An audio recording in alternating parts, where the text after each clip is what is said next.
The following is a fan-based discussion. All properties discussed are property of Toei Inc., Bandai, Hasbro, and Subaru Productions. Hello, everybody. How are y'all doing? Today, we're going to talk about our favorite monsters of the week, really. Yes. Or our most memorable ones. From just Toku in general. Would you like to start off? Sure. I'm just going to talk about one of my favorites, the ones that I haven't mentioned yet, but I do love it. Okay. Griza. From? Ultraman X. Okay. I love fear. Mm-hmm. Not really, but I don't. You like watching other people experience fear. Yeah, because that's still one of my favorite monsters. It was just like, wow, could you not do that? Now, Griza, he was the final monster that showed up, He was the right? one who kept going in between dimensions, so he just kept moving like this the entire time. Yep. Just a great design, which is not something you say often about Ultraman, especially in the modern age. But really good design. Again, that movement is super freaky. That's what made it memorable. Yeah, the noises he made, it was kind of like a King Ghidorah like high pitched whistle. Yeah. That he had going on, which was pretty cool. Also, just because I want to stick in the Ultraman vein for just a second. Ella King. I love Ella King. I love our inspiration for Pikachu, Raichu, and Pikachu. You can definitely see it. Yeah, it's like, no, it's not the most designed one, but for some reason, I just love it. You love the little guy. Plus the little one that they had. Yeah, in Mebius, yes. It was so adorable. He was so cute. Yeah. What's yours? I'm also going to pick an Ultraman one. It's Zamushar. Oh. From Mebius as well. Oh, Zamushar, his episode, The Swordsman from Space. Oh, the one who should have stayed around more often? Is one of the single best episodes of Toku ever made. The stakes are so high, and you feel them. And he's got a great design. His introduction is incredible, where he's just standing mighty atop of a meteor, hurling through the depths of space, clashing with some foes, instantly slaying them. And then he comes to Earth to seek a worthy challenge. And he finds one in Mebius. And it's just such an incredible episode with such an incredible bad guy to back it up. He should have stayed around. He should have, twice? I think, he was, the villain of the week for that week. And then he showed up, I think, once at the end. Yeah, to help them. Mm. But I'm just I feel like we could have gotten more out of his character. You know, I'm fine with what we got. Because the rest of Mebius is so good, I don't think it needs him. And yeah, but at the same time, I loved him. And I wanted to see more. I don't blame you. To move on to Rider for a little bit, if you're alright with that. Burgermon from X8. He wasn't really the monster of the week. He was just a series of unfortunate events now on Netflix. Mm-hmm. It's just like... Bring X8 to Netflix. More people need to experience it. It's true. He didn't deserve it. He didn't deserve what happened to him. He just wanted to be a good boy. He did. And he was. He wanted to be a good burger. And then he got killed. Welcome to Good Burger. Can he take your not order because he's dead now? His death set up a lot in that show because Masamune killed him. Right. And Masamune or Kuroto? Dan Kuroto killed him. And why am I blanking on his name? Peridot. Right. That set up that whole confrontation that happened later because Peridot didn't want him to die. It was a little heartbreaking when that happened. Really? He really did not deserve that. I did not expect that one from you, honestly. You know who I thought you were going to say? I thought you were going to say the one from Kuga, who put the people in the tree. Oh, I love that one. That's who I thought you were going to go with. I just love because of what it did for Kuga himself. Right. What it did for Joe. And the reaction that got out of him. Dragging the sword through his abdomen. I'm not letting this go. I'm going to basically have you commit harakiri, but I'm going to I'm going to commit harakiri on you. Yes, it's going to be north to south, bitch. We ain't going east to west. Yeah, God, yeah, Burgermon is just like one of those ones where I'm just, I wasn't believing what I was saying. Wow. Okay. I was sitting here like, wow, we really thought he was gonna make it out of this alive, and then life happened, and then the absence of life. Sometimes life will just crap on you. Sometimes that life's called Dan Grota. Mr. God himself. Yes. What about you? Here's the thing about monsters in a lot of Toku when it comes to Monsters of the Week. Mm-hmm. So many of them don't stick out. I don't believe you. They're just a lot. There are a lot, because a lot of Toku is Monster of the Week. And it's less about the monster. It's less about the monster itself and more of how are our heroes going to overcome this obstacle. Right. And that's the things that I remember more. But when it comes to Monsters of the Week, I don't know that a show in Toku did them better than, as far as like the human element of the monster, I think W did it the best. No, that's because they were people. First. True, but like sometimes they're, just straight up monsters. Sometimes it's, a human who becomes a monster. And I think W was the best version of that. Yeah. With the way they use the Gaia memories and the way they play off their stories and the way W is able to use that as an obstacle to get stronger, I think that's what did it the best. So I would say like W as a whole had the best Monsters of the Week.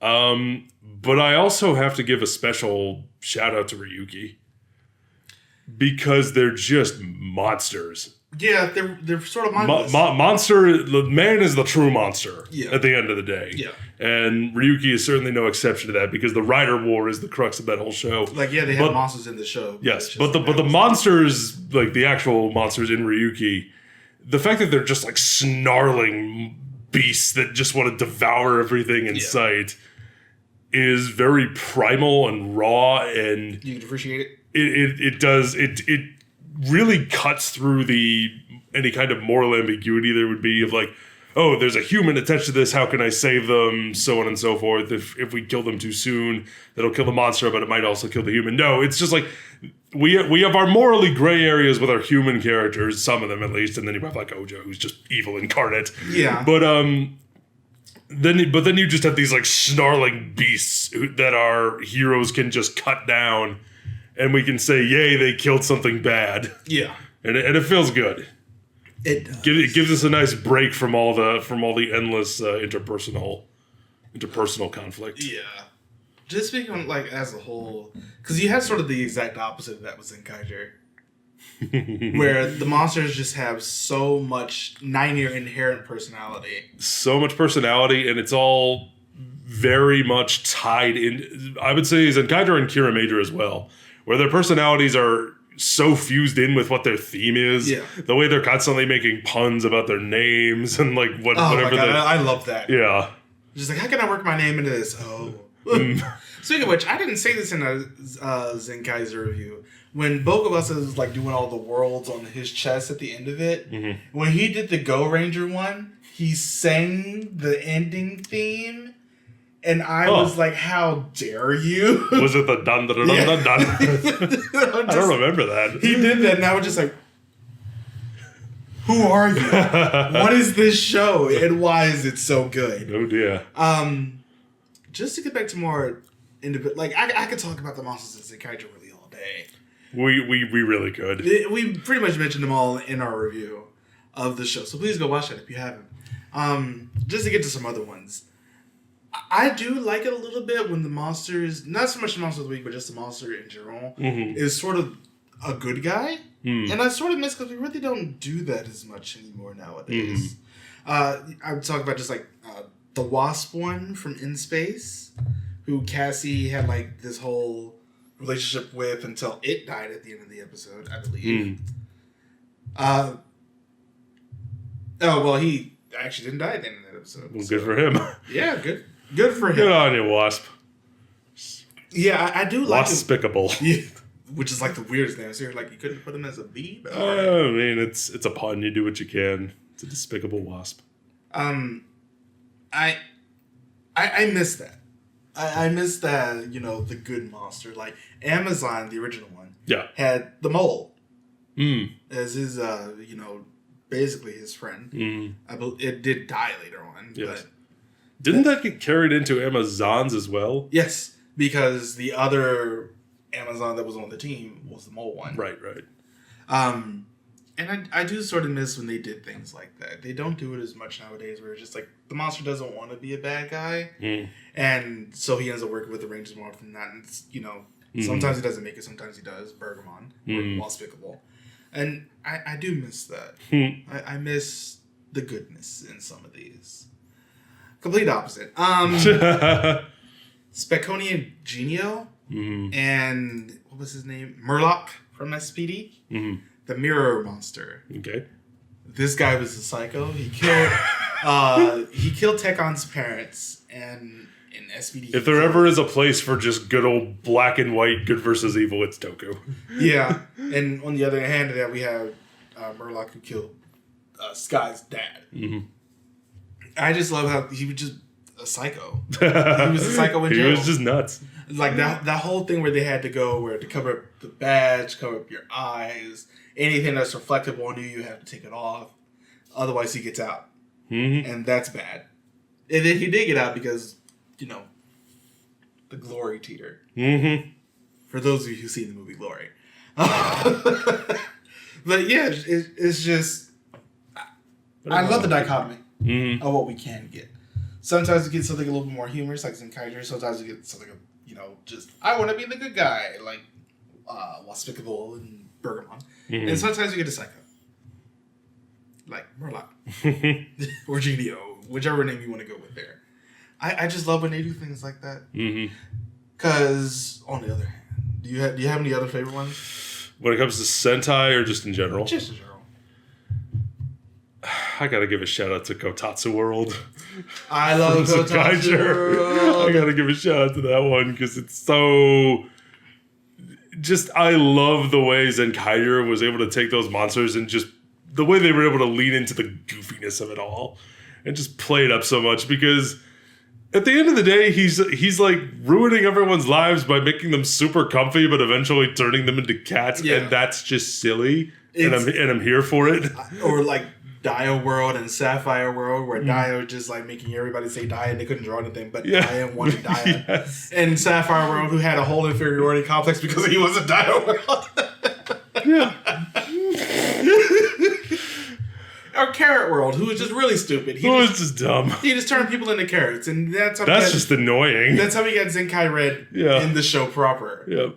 Even with the leaves sticking out of his head. Yep.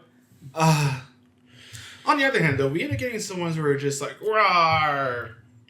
And sometimes, like you said in Ryuki, that sometimes a good old snarling monster is all you need. And it's also just sometimes, like you said, because there are so many, you had to make sure that there is a way for them to stand out. And if you just do something like rawr the entire time, what personality do you have? What do you do?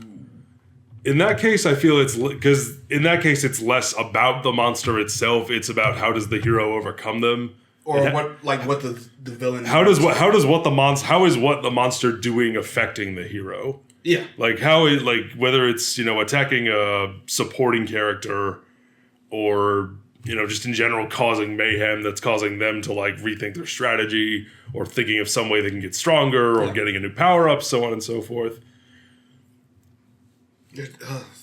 But yeah, monsters, man. I have to give a shout out as well to the horrors of Garo. Yeah, they absolutely deserve one. And the designs for one. The designs are great, and they can have a personality, and sometimes they won't. You have the director, for example, where it was a lot of recreating scenes from movies, including the Silence of the Lambs homage, which I got a kick out of. I think that's the thing that you sort of brought up with W, because more often than not, they tend to be human first. And the horror comes in, takes over, exacerbates something within them. I think that definitely helps. That of the horror will just be there, and he's already just out there. One that really sticks out to me, I forget which... The dentist? Not the dentist, but the sculpture. I was going to say the clown. I forget which season it's from, but the clown who turns people into balls and juggles them and then eats them. It was like just the right amount of cool and creepy, and I liked it a lot. I do like how some of them turn, especially in Garo, turn out to be traps. Like season 4, where the guy was going over to the vending machine, and what's his name? Not Koga, the son. You know who I mean? The main kid, the Garo from that guy. Yeah, the son. Where he, the guy goes up to put a coin in the vending machine, he just comes like, no. Walk and just keep walking. It's a lot of like, we're going to lure you in, like like a beautiful naked lady coming out of a painting in the first episode of the first season, only to turn you into chains and slurp you down like noodles. The dentist and sculpture, though, just how which season was that? I think the dentist. I think the sculpture was season 2, I believe. Okay. I believe the dentist was season 1. And Jesus, they really did just go all in on both of those. Yeah. I love how creepy they make the one on Garo. They stand out for a completely and utterly different reason. And then sometimes, as you said, man turns out to be the evil, which definitely works. Or you're just the embodiment of darkness, like Asami in Garo VR. Yeah. Where you're just evil incarnate, which also works. But yeah. That's all we had today. Let us know what some of your favorite monsters of the week are in the comments below. And don't forget to join us in all the things, and we'll see you next time. Bye, everybody. Thank you for watching.